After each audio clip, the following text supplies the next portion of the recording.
इसके बाद page number 3 पर some important definitions connected with magnetism ये कर लिया था। पेज नंबर 4 ये भी हो गया था। Coulomb's law of magnetic force हो गया था। Magnetic dipole and magnetic dipole movement ये भी कर लिया था। इसमें ये देखा था कि जो मैग्नेटिक डाइपोल मूवमेंट है, हाँ मैग्नेटिक डाइपोल मूवमेंट हो गया। फिर मैग्नेटिक फील्ड लाइंस उसकी प्रॉपर्टीज़, फिर magnetic field of a bar magnet at an axial point. तो एक्सियल पॉइंट वाले की सिर्फ डेफिनेशन मतलब फार्मूला सिर्फ इसका कर लिया था हमने एक्सियल पॉइंट वाले का, और सिर्फ इसका फार्मूला हमने करा था क्योंकि उसमें लिखा है वो सिलेबस में लिखा हुआ है क्वालिटेटिव ट्रीटमेंट वाली, तो डेरिवेशन नहीं करना। अच्छा, उसके बाद है इक्वेटोरियल पॉइंट। तो इक्वेटोरियल पॉइंट जो है ये इसका भी हमने ये फार्मूला देख लिया था, और एक लास्ट में हमने क्वेश्चन करा था। क्वेश्चन ये करने के बाद में फिर जरा देखेंगे torque on magnetic dipole in a magnetic field. ठीक है, तो ये टॉर्क वाला टॉपिक करेंगे। इसमें कोई डेरिवेशन, इसमें भी कोई लंबी चौड़ी नहीं है, समझेंगे ज़रा इसको। Torque on magnetic dipole in a magnetic field. तो टॉर्क ऑन मैग्नेटिक डाइपोल, तो मैग्नेटिक डाइपोल जैसे हमने पहले भी देखा था कि मैग्नेटिक डाइपोल हमें ना बनाने की ज़रूरत नहीं होती। एक बार मैग्नेट जो है, एक जो बार मैग्नेट होता है उसको मैग्नेटिक डाइपोल ही होता है। मैग्नेटिक डाइपोल हमें बनाने की ज़रूरत होती नहीं। बार मैग्नेट जो है उसी को हम कहेंगे कि मैग्नेटिक डाइपोल है, क्योंकि उसमें नॉर्थ पोल साउथ पोल दोनों साथ साथ एग्जिस्ट करते हैं। ठीक है, देखिएगा वही बोला है यहाँ पर मैग्नेटिक डाइपोल के लिए कि consider a bar magnet N S, N is for north pole, S is for south pole. Consider a bar magnet N S of length 2L placed in a uniform magnetic field B vector. Let Qm be the pole strength of its each pole, and the bar magnet makes an angle theta with the field B vector as shown. With the field B vector as shown. तो जो electric field वाला chapter और ये वाला जो chapter है इनको थोड़ा सा अगर कंपेयर करके करेंगे, torque on an electric dipole वो वहाँ पर भी करा था, टॉर्क ऑन मैग्नेटिक डाइपोल यहाँ पर भी कर रहे हैं, तो बिल्कुल दोनों एक जैसे ही लगेंगे, आपको ज़्यादा अंतर नहीं है। ठीक है, बस वहाँ चार्ज था, यहाँ पर मैग्नेटिक पोल स्ट्रेंथ है। चार्ज को बोलते थे क्यू, मैग्नेटिक पोल स्ट्रेंथ को बोलते क्यू है। ठीक है, तो ये छोटे छोटे दो चार अंतर है और कुछ नहीं। अब देखिएगा जैसे हम यहाँ पर देख रहे हैं कि torque on a magnetic dipole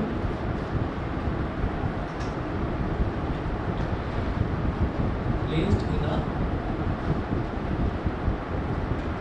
magnetic field. ठीक है, तो मैग्नेटिक फील्ड जो है वो हमें जो करना है नॉन यूनिफॉर्म भी होता है, हमारे सिलेबस में यूनिफॉर्म होता है। ठीक है, यूनिफॉर्म मैग्नेटिक फील्ड में मैं क्या करूँगा, ये जो मैग्नेटिक फील्ड लाइन्स है वो एक दूसरे के पैरेलल होगी। ठीक है, ऐसे यूनिफॉर्म इलेक्ट्रिक फील्ड में इलेक्ट्रिक फील्ड लाइन्स पैरेलल होती है, वही काम यहाँ पर करना है।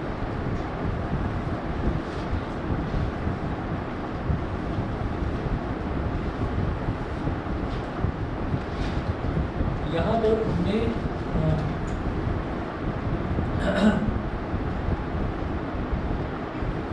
एक मैग्नेट रख दी इस तरह से, बार मैग्नेट को ही मैग्नेटिक डाइपोल बोल देते हैं। अच्छा, यहाँ पर हमारा हो गया साउथ पोल, यहाँ पर हो गया इसका नॉर्थ पोल।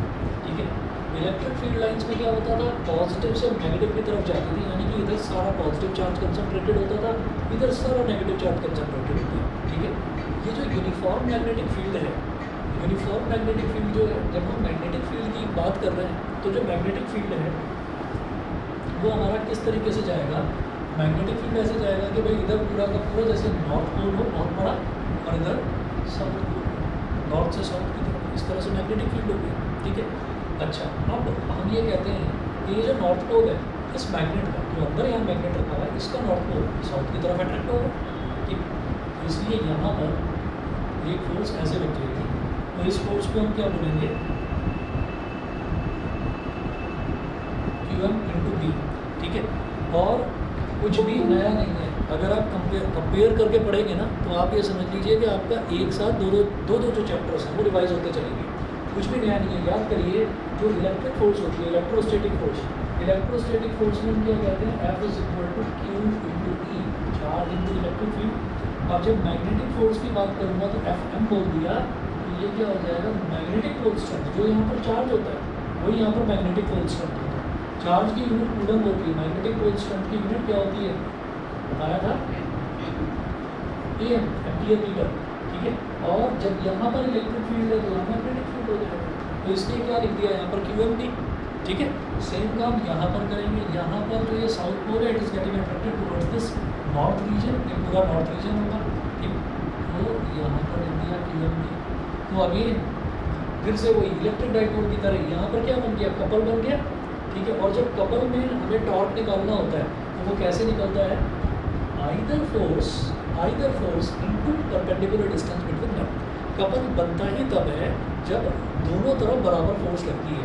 जैसे जब हम साइकिल चलाते हैं तो साइकिल को प्रॉपरली हम जब चलाएंगे, अगर कोई वैसे मान लीजिए किसी के पैर में चोट लगी हुई है, लेफ्ट पैर ढंग से काम नहीं कर रहा, चोट लगी हुई है, राइट वाला जो पैर है वो राइट वाले पैर से बार बार जोर जोर से पैडल मार रहा है और उसी से वो साइकिल चला रहा है, ठीक है। तो आपको कुछ अजीब दिख जाएगा, आपको लगेगा कि हाँ भाई फोर्स ना एक ही पैर जो है वो फोर्स लगा रहा है। और नॉर्मली अगर आप किसी को साइकिल चलाते हुए देखेंगे तो आप देखेंगे दोनों पैरों से बराबर फोर्स लग रही है, उसी को कपल बोलते हैं, ठीक है। तो दोनों तरफ फोर्स बराबर लग रही है। अब क्या करेंगे भाई, परपेंडिकुलर डिस्टेंस निकालेंगे दोनों के बीच को। परपेंडिकुलर डिस्टेंस निकालने में भी बिल्कुल सेम, ये वाली जो लेंथ थी इलेक्ट्रिक डाइपोल में 2L लेते थे, यहाँ पर 2L लेंगे, यहाँ पर 2L लेंगे। ये वाला जो एंगल है कि मैग्नेटिक फील्ड के साथ जो ये डाइपोल एंगल बना रहा है उसको थीटा लेंगे, यहाँ भी थीटा लिया था, इधर भी थीटा, ठीक है। तो अब जो इन दोनों के बीच का जो डिस्टेंस है, इन दोनों के बीच का डिस्टेंस कैसे निकालेंगे, हाइपोटेन्यूज है, परपेंडिकुलर निकालना है और ये एंगल है। परपेंडिकुलर अपॉन हाइपोटेन्यूज क्या होता है, sine theta. Sine theta upon ये वाला डिस्टेंस अगर x है तो x अपॉन, अगर इसको मैंने x बोल दिया तो sine theta is equal to x upon 2L, तो x क्या हो जाएगा 2L sine theta, 2L sine theta, इसलिए ये वाला डिस्टेंस हो गया 2L साइन थीटा, ठीक है। तो torque of a couple is either force into perpendicular distance between them, बस इतना ही है और कुछ नहीं। तो देखिएगा यहाँ पर क्या, torque is given by tau is equal to force into perpendicular distance, ठीक है। तो फोर्स इनटू परपेंडिकुलर डिस्टेंस,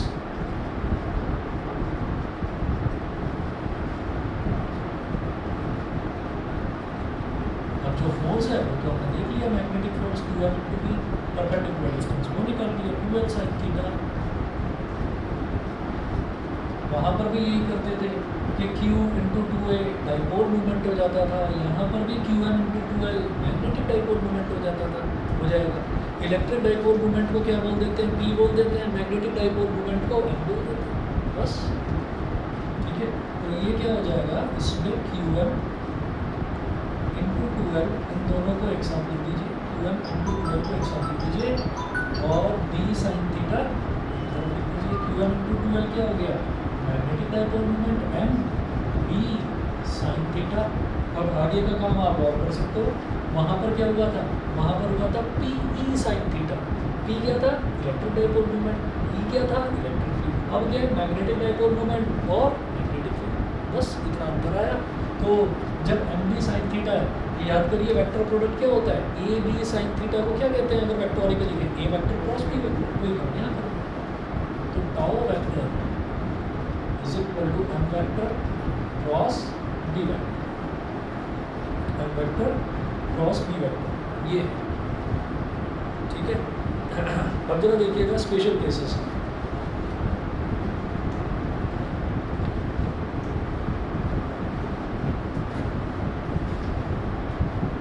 आप में से किसी भी बच्चे को कोई भी टॉपिक ये लगे कि वो समझ में नहीं आ रहा, ठीक है, तो मेरे को बता देना, क्योंकि जो मतलब मोस्ट इम्पॉर्टेंट जो चैप्टर्स थे, अभी 1-2 चैप्टर्स और बच रहे हैं जो बहुत ज़्यादा इंपॉर्टेंट है, इंपॉर्टेंट इन द सेंस वो ना पूरे साल बच्चों को समझ में ही नहीं आते वो चैप्टर। तो जैसे अभी हमने 4 चैप्टर्स करें 1 2 3 4, इसमें समझने की ही दिक्कत रहती है और ज़्यादातर बच्चे लास्ट में थकार के रट्टा मार लेते हैं उसको, कोई चीज़ ना समझ में आए तो बता देंगे। उधर सेकेंड बुक जो है उसमें एक वेव ऑप्टिक्स है और एक रे ऑप्टिक्स है। आधी जनता को यही नहीं समझ में आता रे में और वेव में अंतर क्या है, ठीक है ना। वो रे को और वेव को ही समझ नहीं पाते कि होता क्या, कॉम्बिनेशन होता है बहुत सारी रेज का, उससे वेव बनती है। तो उसको मैं बनाकर आपको समझा भी दूँगा। तो जैसे अभी अगस्त चल रहा है, तो कुछ भी आप में से किसी भी बच्चे को डाउट हो किसी भी टॉपिक में, और अगर किसी भी दिन आप स्कूल ना जा रहे हो तो मुझे बेफिक्र फ़ोन कर लेना, सुबह 9 से 12 के बीच में ना मैं फ्री रहता हूँ, तो मुझे फ़ोन कर देना, मैं उस दिन आपको बुला लूँगा, करवा लूँगा, ठीक है। बाई चांस कुछ मजबूरी हुई कि मैं नहीं हूँ तो बात अलग है, तो कभी भी अगर छुट्टी मारने का इरादा हो कभी भी कि भाई मेरे को कल नहीं जाना है स्कूल, तो एक बार मेरे से भी पूछ लेना कि सर कल स्कूल में जा नहीं रहा, मेरे को कुछ पूछना है, तो आप भी 1 घंटा दे दोगे तो मैं आपके लिए टाइम निकाल लूँगा, तो बता देना मुझे, ठीक है। तो कोई भी इसमें डाउट मत रखना, तभी फिज़िक्स को ढंग से एंजॉय कर पाओगे। और इस चीज़ को ना बिल्कुल टॉप प्रायोरिटी पर रखिए।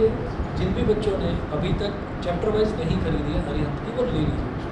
उसको लेने से फ़ायदा ये है कि जब आप क्वेश्चंस देखेंगे ना, तो पेपर में ही एक्चुअली प्रॉब्लम ये होती है कि आप ना क्वेश्चन देखते ही पेपर में जाते हो, और पेपर में देखते हो फिर सोचते रहते हो यार क्या करूँ, मैंने जो पढ़ा था वो तो कुछ आया ही नहीं है इसमें।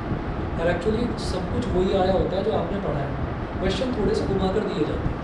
उन क्वेश्चंस को जब तक आप नहीं देखोगे तब तक ऐसे ही लगेगा कि मैंने तो सारा चैप्टर लर्न भी कर लिया, लेकिन फिर भी मैं पेपर को सॉल्व ही नहीं कर पाया।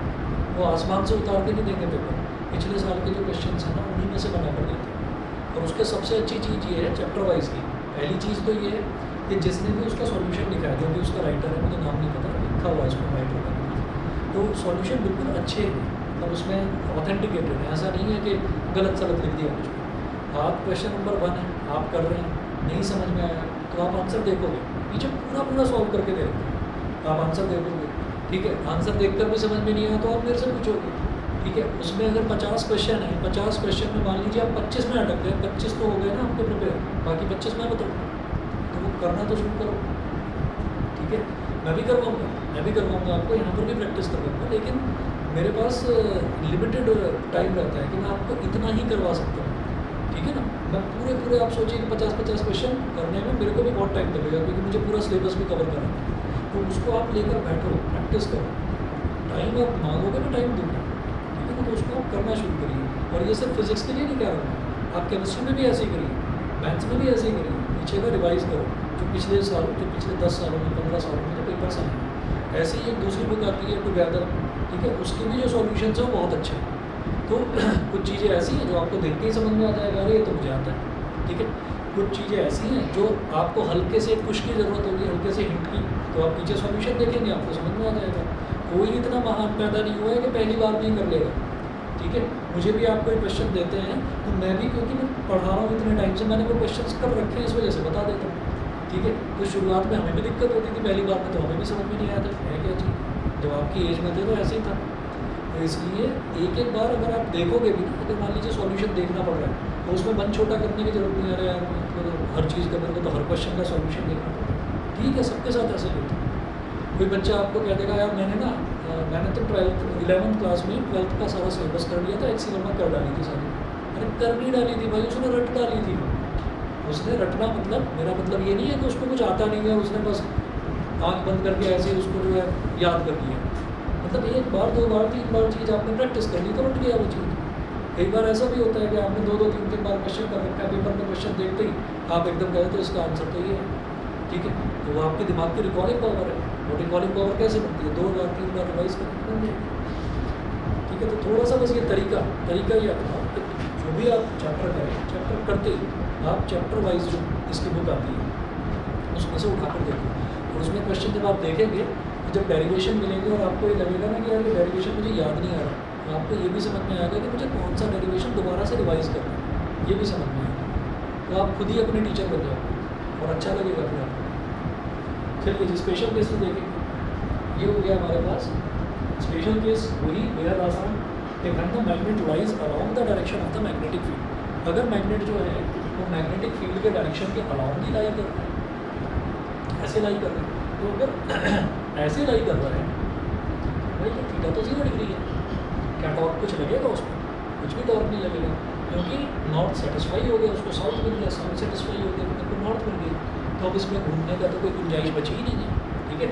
वो स्टेबल हो गया ऐसे, तो टॉर्क नाम की चीज़ वैनिश कर जाएगी, लगेगी ही नहीं। तो इसलिए टाउ इज इक्वल टू 0 है एज पर this formula also. First case में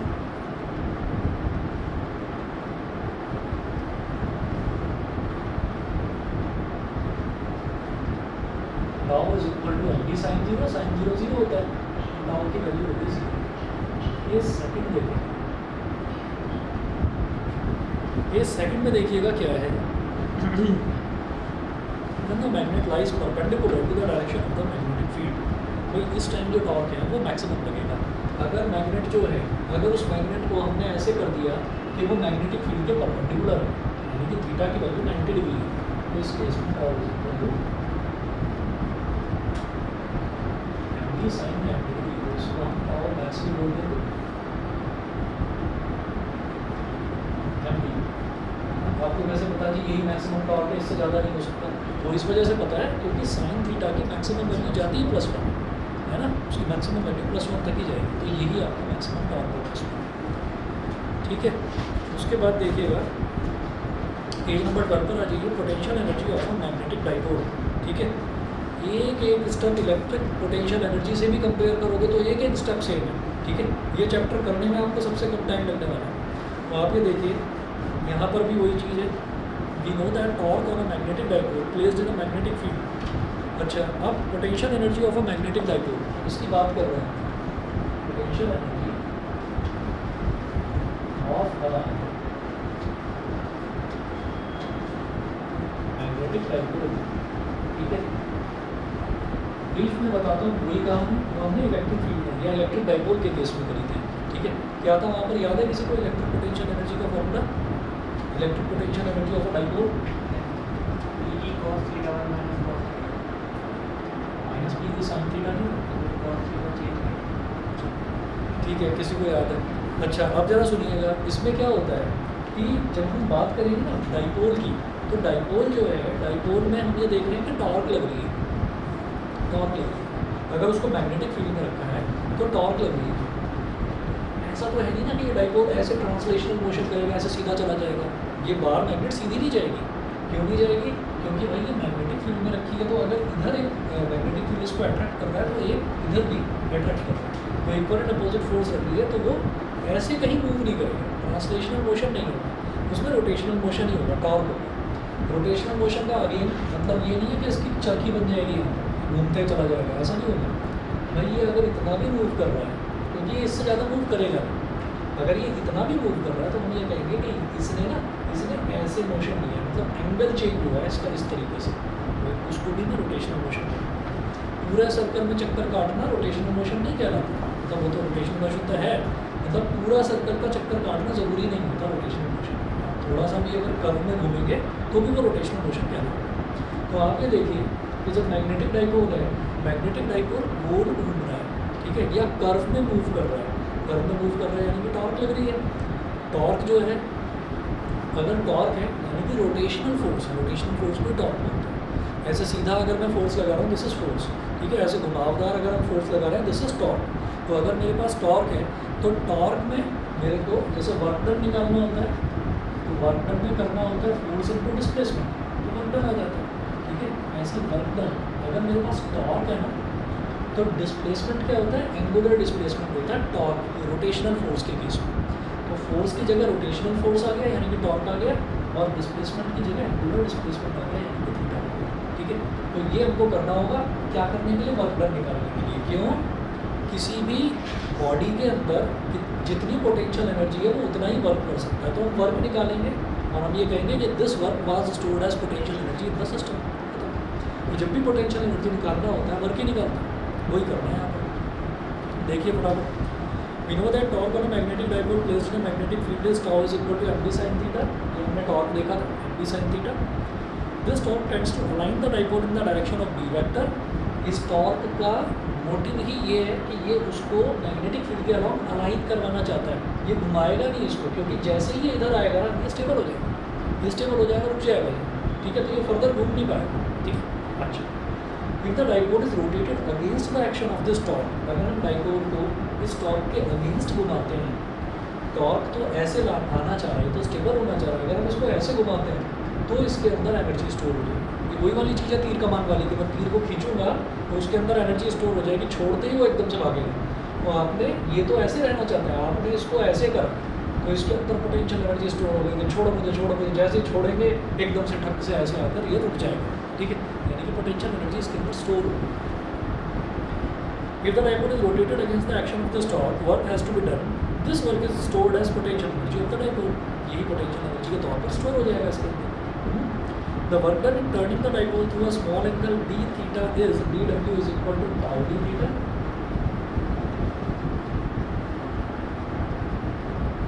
छोटा सा एंगल d थीटा, छोटा सा वर्क डन dw, पूरा वर्क डन निकालने के लिए इंटीग्रेट कर देंगे, जैसा इलेक्ट्रिक डाइपोल में करा था। If the dipole is rotated from an initial position theta is equal to theta 1 to the final position theta is equal to theta 2, then the total work done will be, total work done कैसे निकलेगा, W is equal to integration of dW is equal to integration theta 1 to theta 2, ठीक है, और tau की जगह mv sin theta और इधर d theta, ठीक है। अब आप देख लीजिए, मैंने आपको पहले भी बताया था इंटीग्रेशन में के साथ जो लिखा हुआ है वही वेरिएबल है, उसके अलावा तमाम चीज़ें वो सब कुछ कांस्टेंट, तो m और d कांस्टेंट तो बाहर आ जाएगा, ठीक है। ये क्या हो गया हमारे पास, m d sin थीटा को इंटीग्रेट करेंगे क्या आता है, minus cos theta, lower limit is theta 1, upper limit is theta 2, ठीक है। तो इसमें नेगेटिव साइन को कांस्टेंट मान कर बाहर निकाल सकते हैं, बाहर आ गई माइनस एम, फिर पहले अपर लिमिट डाली कि cos थीटा और माइनस फिर लोअर लिमिट डाली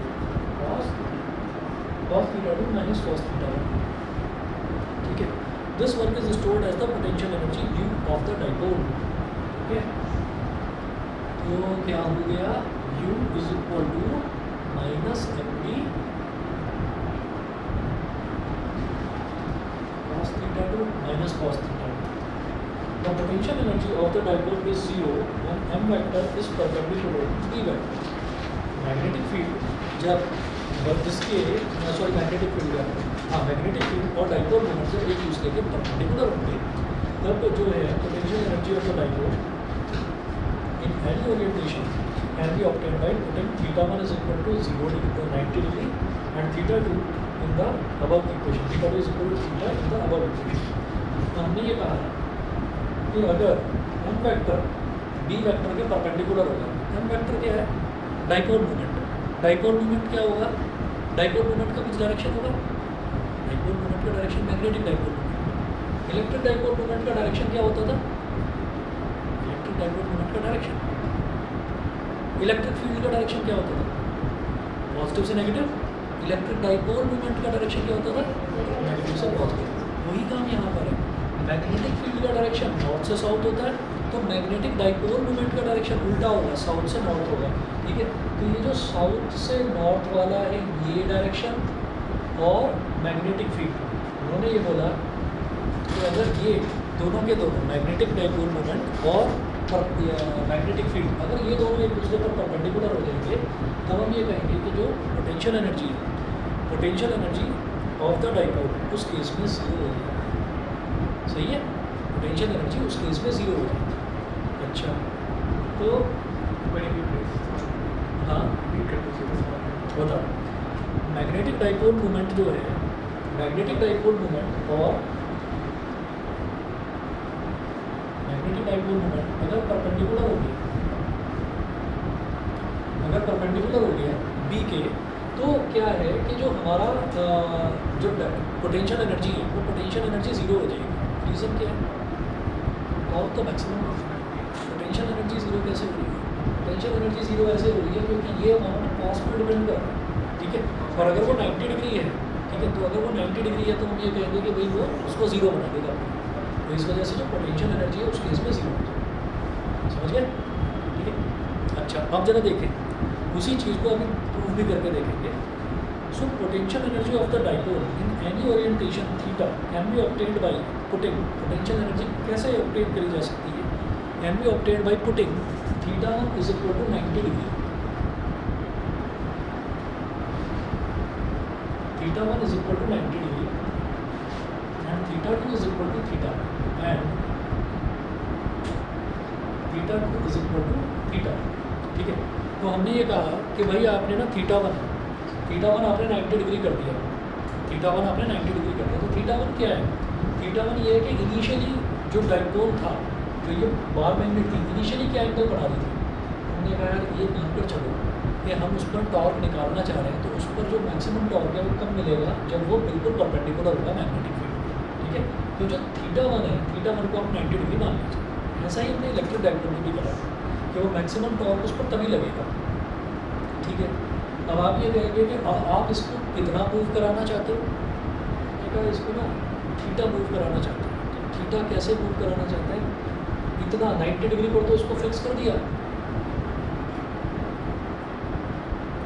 पहले 90 डिग्री पर फिक्स कर दिया, अब इसको ना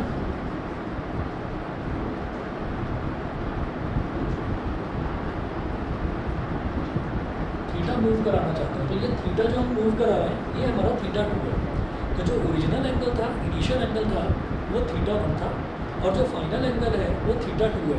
तो जब डाइपोल जो है, डाइपोल ओरिजिनली ऐसे रखा हुआ था और आपने थोड़ा सा और शिफ्ट कर दिया, थोड़ा सा और शिफ्ट कर दिया, तो शिफ्ट करने पर क्या होगा कि अब इसके अंदर और पोटेंशियल एनर्जी बनेगी। ठीक है ना, और उससे आगे आएगा, तो तब उस केस में पोटेंशियल एनर्जी कितनी होगी वही हम निकालना चाहते हैं। समझ गए? देखिए, अगर मैं इसको ऐसे ही लेकर आऊँगा तो पोटेंशियल एनर्जी कुछ नहीं लगेगी इसमें, ये अपने आप ही इधर आना चाह रहा है।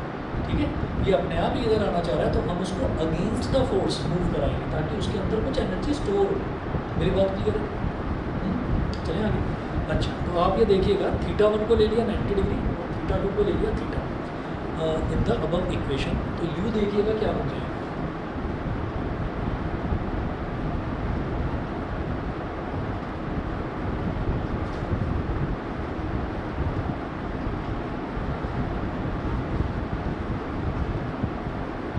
तो हो गया 0,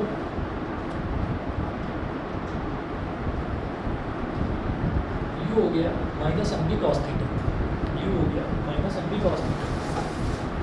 ठीक है, तो बार बार दिमाग में ये आता है कि यार ये जो टॉर्क है, ये टॉर्क 0 हो रहा है, ये समझ में नहीं आ रहा कैसे हो रहा है ये ज़ीरो। एक्चुअली मैं ना बस सॉरी टॉर्क है, पोटेंशियल एनर्जी जो 0 हो रही है वो समझ में नहीं आ रही, तो वो समझाता हूँ क्या है। अब हमने क्या करा, हमने जो थीटा है ना, हमने थीटा को 90 डिग्री रखा, तो थीटा को 90 डिग्री ही रखा। 90 डिग्री रखने का मतलब क्या है, इनिशियली आपने डाइपोल को ऐसे रखा हुआ था। ठीक है, तो इसके अंदर ज़बरदस्त टॉर्क है, इस टाइम मैक्सिमम टॉर्क है, एम बी के बराबर है टॉर्क। ठीक है, भाई आप इसको आगे शिफ्ट ही नहीं कर रहे हो, तो जब आप इसको आगे शिफ्ट ही नहीं कर रहे हो तो जितनी एनर्जी उसमें पहले थी, इनिशियली थी, उतनी ही बाद में एनर्जी है, तो पोटेंशियल एनर्जी उसमें डेवलप ही नहीं हो रही कुछ। तो जब उसमें पोटेंशियल एनर्जी डेवलप ही नहीं हो रही है, तब हम ये कहेंगे कि हाँ तो पोटेंशियल एनर्जी 0 है, क्योंकि आपने कुछ वर्क ही नहीं करा उसमें। जो वर्क अगर आप करते हैं, याद है ना, change in work done is equal to potential energy and change in energy is equal to work done. तो जब एनर्जी में कुछ चेंज ही नहीं हो रहा है, तो जैसा पहले था वैसा ही है, आप उसमें कुछ चेंज ही नहीं कर रहे, तो चेंज ही नहीं कर रहे तो पोटेंशियल एनर्जी उसको कुछ डेवलप होगी ही नहीं। एक धनुष बाण है, उसको ऐसे खींच रखा है, उसको थोड़ा और खींचेंगे तब कहेंगे कि हाँ जी कुछ और पोटेंशियल एनर्जी आई इसके अंदर, खींचा ही नहीं है, वही है, इनिशियल पोजीशन भी ये थी, फाइनल भी यही है, पोटेंशियल एनर्जी नई कुछ डेवलप नहीं। ठीक है, यहाँ तक क्लियर? ठीक है, तो यू हो गया हमारे पास minus M vector dot B vector, समझ गए?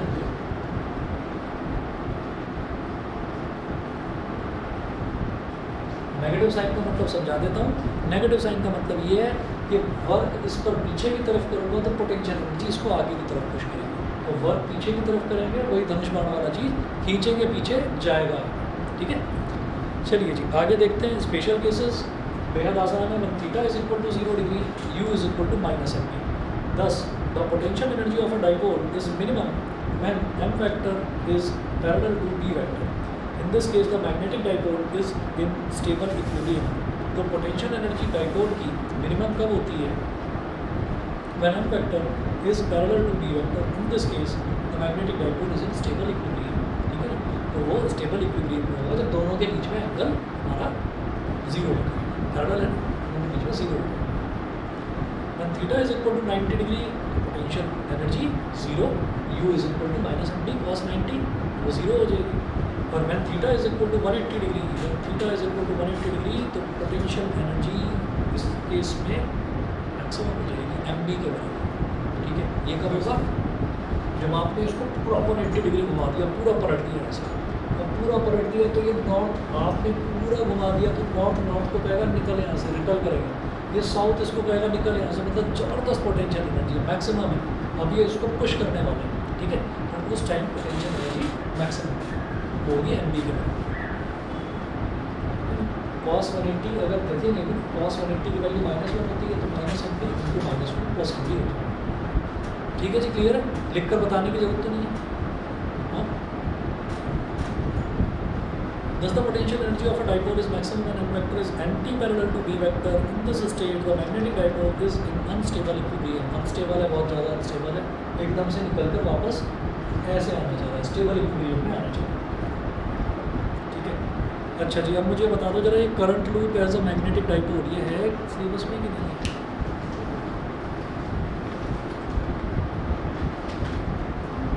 ऑनलाइन वालों को क्लियर है बेटा, यहाँ तक बता दीजिए।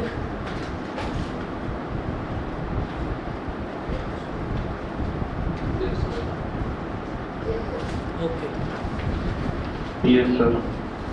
ओके,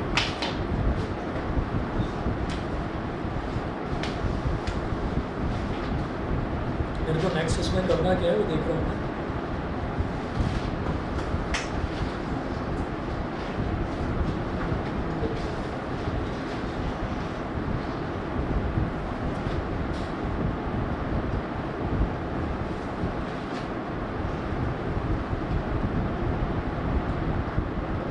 ये आपका चैप्टर नंबर 5, इसमें torque on a magnetic dipole in a uniform magnetic field ये हो गया, मैग्नेटिक फील्ड लाइन्स हो गया। ठीक है जी, और तो कुछ बचा नहीं है इसमें, तो फिर ये जो है ना current loop as a magnetic dipole, एक तो ये काट दो topic, current loop as a magnetic dipole ये काट दीजिए।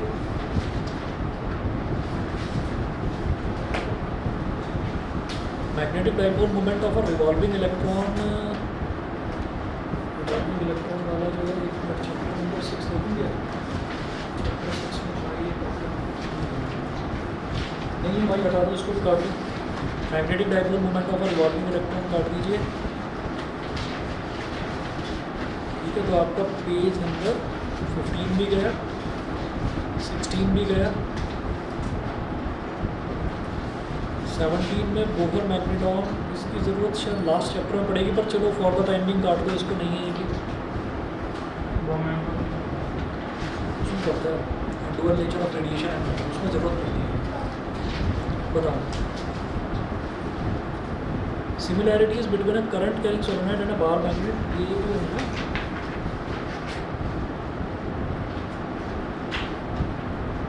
देखिए जो मैग्नेटिज्म एंड मैटर वाला जो मैं देख रहा हूँ, इसमें पहला ही टॉपिक दे रखा है बार मैग्नेट, और दूसरा दे रखा है bar magnet as an equivalent solenoid. ठीक है, इक्विवेलेंट सोलेनोइड मतलब बार मैग्नेट एक सोलेनोइड की तरह भी बिहेव करता है। तो ये वही टॉपिक है, similarities between a current carrying solenoid and a bar magnet. इस पर टिक लगाइए, ये करना है, ये करना है। उसके बाद आगे बढ़ते हैं, पेज नंबर 19 पर गॉस लॉ इन मैग्नेटिज्म, टिक लगा लो, जरा सा करवा लो, छोटा सा टॉपिक है। मतलब गॉस लॉ जैसे वहाँ पर होता था ना कि 1/ε0 टाइम्स द चार्ज एनक्लोज्ड, है ना, यहाँ पर मैग्नेटिज्म में गॉस लॉ ये कहता है कि जो मैग्नेटिक फ्लक्स है वो जीरो ही होता है हमेशा। ठीक है, तो छोटा सा करा दें।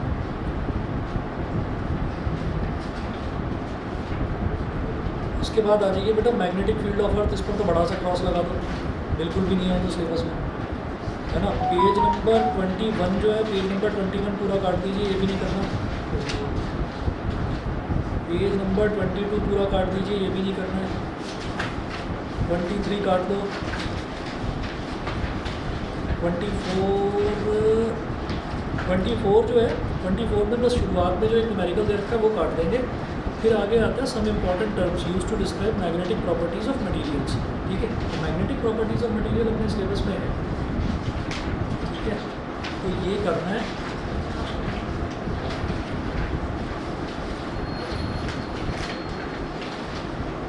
आगे का सारा करना, आगे का सारा करना। और एक ना हमारे सिलेबस में ये magnetic properties of materials, para, dia and ferromagnetic substances with examples. मैंने नोट्स में इंक्लूड नहीं कर रखा, टोटल थ्योरेटिकल है। तो इसका एक चार्ट है, वो चार्ट आपको भेज दूँगा, बस उसी को कंपेयर करके पढ़ना कि पैरामैग्नेटिक मटेरियल की प्रॉपर्टी क्या होती है, डाया मैग्नेटिक मटेरियल्स की प्रॉपर्टी क्या होती है, और फेरो की क्या होती है। हाँ जी, राइट एंड कम रूल तो पता ही है, लिखा नहीं। ठीक है जी। तो फिलहाल आप आ जाइए इस पर, पेज नंबर, हाँ,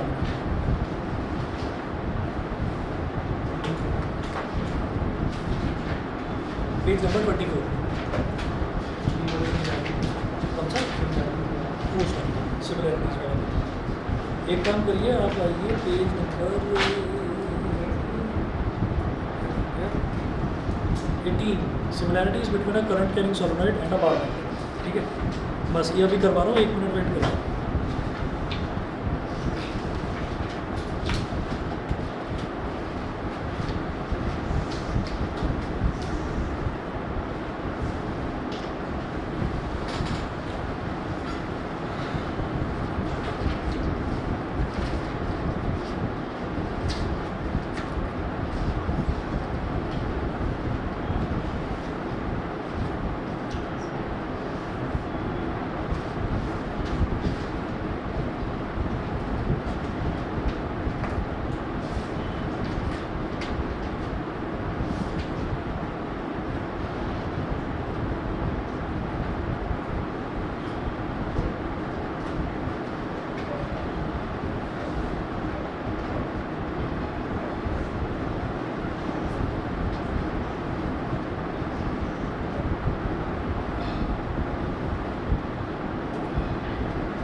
चलिए ये देखिएगा, similarities between a current carrying solenoid and a bar magnet. तो फर्स्ट पॉइंट है इसमें, a current carrying solenoid suspended freely always comes to rest in north south direction. एक करंट कैरिंग सोलेनॉइड जो है, अगर उसको भी ऐसे ही फ्रीली सस्पेंड कर दिया जाए, मतलब फ्रीली लटका दिया जाए उसको किसी थ्रेड से बांधकर, तो वो भी नॉर्थ साउथ डायरेक्शन में आकर जो है रुक जाती है। और यही काम जो है एक बार मैग्नेट पे रहता है। सेकंड सिमिलैरिटी देखिएगा, two current carrying solenoids exhibit mutual attraction and repulsion and brought closer to one another. This shows that their end faces act as north and south poles like that of a bar magnet. ठीक है, तो जैसे क्या होता है कि कोई भी दो अगर हमारे पास मैग्नेट है ना, बार मैग्नेट है, उनको भी नज़दीक लेकर आते हैं तो या तो अट्रैक्शन हो जाता है। अट्रैक्शन क्यों होगा कि इधर उसका नॉर्थ पोल होगा, इधर उसका साउथ पोल होगा, तो वो चिपक जाएगी। ठीक है, और अगर दोनों के नॉर्थ पोल या दोनों के साउथ पोल है तो वो उसको रिपेल करेगा। सेम अगर दो हमारे पास करंट कैरिंग सोलेनॉइड है, उनको नज़दीक लेकर आते हैं तो उनमें भी या तो अट्रैक्शन होगा या फिर रिपल्शन होगा। ठीक है, और वो हम देख चुके हैं कि इनका जो तरीका है नॉर्थ और साउथ पोल एग्जिबिट करने का तरीका क्या है,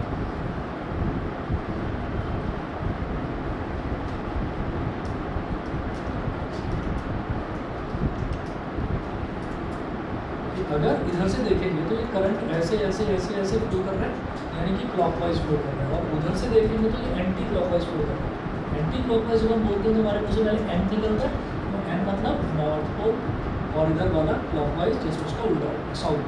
ठीक है, तो अगर कहीं पर क्लॉकवाइज करंट फ्लो कर रहा है और उसको एंटी क्लॉकवाइज करंट के नज़दीक लेकर आते हैं तो वो दोनों सोलेनॉइड चिपक जाएंगी आपस में। ठीक है, और अगर कहीं पर क्लॉकवाइज फ्लो कर रहा है और क्लॉकवाइज वाला ही उसके पास लाएंगे, तो यानी कि आप साउथ वाले को साउथ वाले के पास लेकर आ रहे हैं। ठीक है, तो फिर रिपल्शन। तो ये दूसरी सिमिलैरिटी है सोलेनॉइड में और बार में। थर्ड देखिएगा, figure A shows the lines of force of a bar magnet while figure B shows the lines of force of a finite solenoid. These two patterns have a striking resemblance. तो आप क्या करेंगे, आप ऐसे बना कर दिखाओगे, लेकिन मैग्नेट का तो हमने देखा ही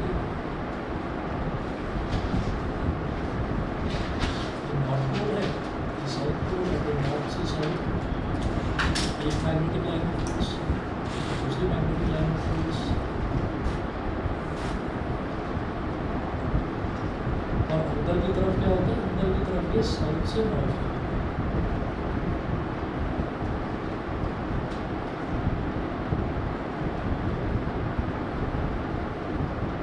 अंदर की तरफ ये साउथ से नॉर्थ जाती है, और यही सेम चीज़ जो है ये सॉलिनॉइड में देखने को मिलती है।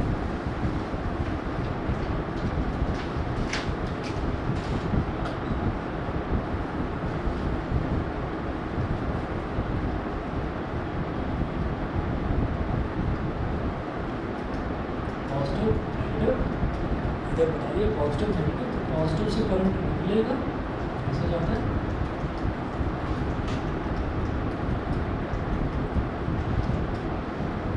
इस तरह से वापस लौट कर आएगा। तो इस तरफ इधर से अगर देखेंगे तो क्लॉकवाइज करंट है, क्लॉकवाइज यानी कि साउथ फेस, और अगर एंटी क्लॉकवाइज यानी कि नॉर्थ फेस। तो एक्सटीरियर टू द सोलेनॉइड ये नॉर्थ से साउथ, और इंटीरियर टू द सोलेनॉइड ये साउथ से नॉर्थ में है।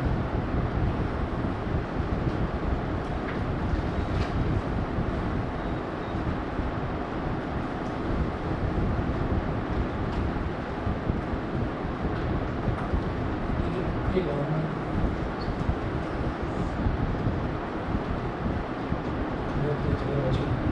ठीक है जी। तो ये दोनों जो हैं एक ही तरह से मैग्नेटिक लाइन ऑफ फोर्स को दिखाते हैं। चौथा देख लीजिए, magnetic fields of both the bar magnet and the current carrying solenoid at any far away axial point are given by the same expression. तो चाहे हमारे पास बार मैग्नेट हो, बार मैग्नेट की वजह से अगर मैं एक्सियल पॉइंट पर मैग्नेटिक फील्ड निकालता हूँ, या सोलेनॉइड की वजह से मैं एक्सियल पॉइंट पर मैग्नेटिक फील्ड निकालता हूँ, तो बार मैग्नेट की वजह से जो हम निकालते हैं मैग्नेटिक फील्ड, बार मैग्नेट का जो हम निकालते हैं एक्सियल पॉइंट में, उसका डेरिवेशन नहीं करा क्योंकि वो सिलेबस में नहीं है, सिर्फ फार्मूला उसका हमने देखा। तो एक्सियल मैग्नेटिक फील्ड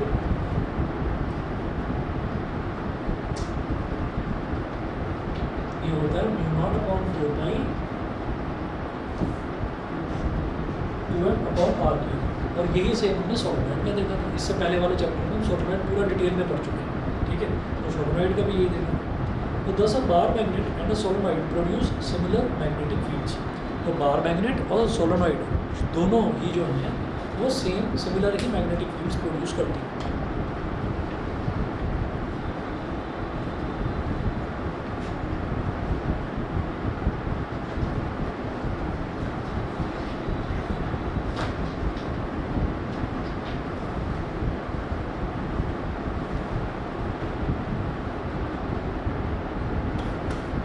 अच्छा जी, अब अगला देख लेते हैं। स्पेशली तो मेंशन करा नहीं है कि Gauss law in magnetism syllabus में है, लेकिन कर लीजिए, छोटा सा टॉपिक की ज़रूरत पड़ती है इसकी। देखिए गॉस लॉ इन इलेक्ट्रोस्टैटिक्स, छोटा सा Gauss law in electrostatics states that the surface integral of the electrostatic field over a close surface S is equal to 1/ε0 times the total charge Q enclosed by the surface. तो देखिएगा हमने जो electrostatics में देखा था ना,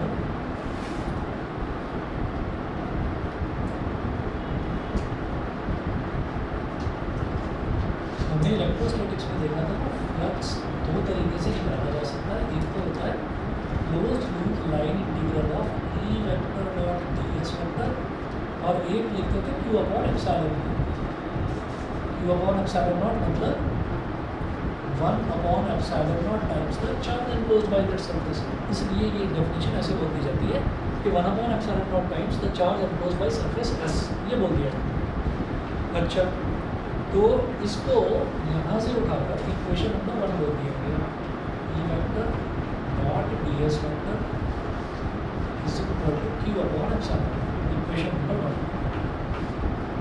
अब सुनिए, suppose that the closed surface S encloses an electric dipole which consists of two equal, पहले तो इलेक्ट्रिक डाइपोल की बात करते हैं, है ना, consists of two equal and opposite charges, then the total charge enclosed by S is 0, so that the surface integral of the electrostatic field of a dipole over the closed surface is also 0।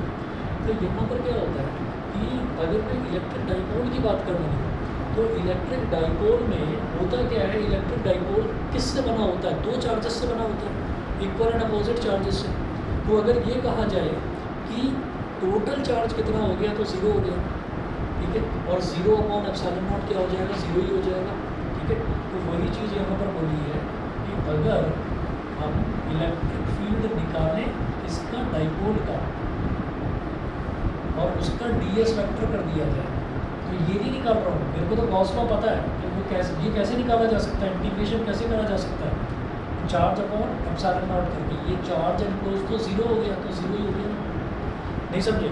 Electric dipole की अगर बात करेंगे, तो electric dipole की अगर हम बात करेंगे तो क्या होगा, इलेक्ट्रिक डाइपोल में एक नेगेटिव चार्ज होता है, पॉजिटिव चार्ज होता है, तो टोटल चार्ज एनक्लोज कितना हो गया, -q + q, तो टोटल चार्ज हो गया ज़ीरो, है ना। और चार्ज अपॉन एप्सिलॉन नॉट करा तो मेरे पास ये वाला टर्म आ गया, ये वाला टर्म ही फ्लक्स है, ये फ्लक्स कितना हो गया, ज़ीरो हो गया, ठीक है। अच्छा, now a magnetic field is produced only by a magnetic dipole.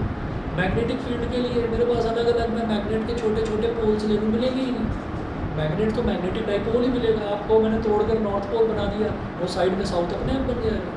तो now a magnetic field is produced only by a magnetic dipole because isolated magnetic poles do not exist. So our equation for a magnetic field can be written as closed loop line integral of surface integral of B vector dot ds vector। बस ये होता है Gauss law, ठीक है ना। तो वहाँ Gauss law था इम्पॉर्टेंट, बहुत ज़्यादा इम्पॉर्टेंट था वहाँ पर, है ना, क्योंकि उसके क्वेश्चंस भी आते हैं। यहाँ पर क्या है, यहाँ तो गॉस लॉ ये कहता है कि surface integral of magnetic field is surface integral of electric field was q upon epsilon naught। यहाँ पर क्या होगा, ज़ीरो, ठीक है। बस ये इतना ठीक है। और एक क्लास और लगेगी आपको, प्रॉपर्टीज़ ऑफ मैग्नेटिक मटेरियल्स, ये आपको करना है, फिर ये चैप्टर खत्म है। नेक्स्ट करेंगे इसके बाद इलेक्ट्रोमैग्नेटिक इंडक्शन, ये हमारी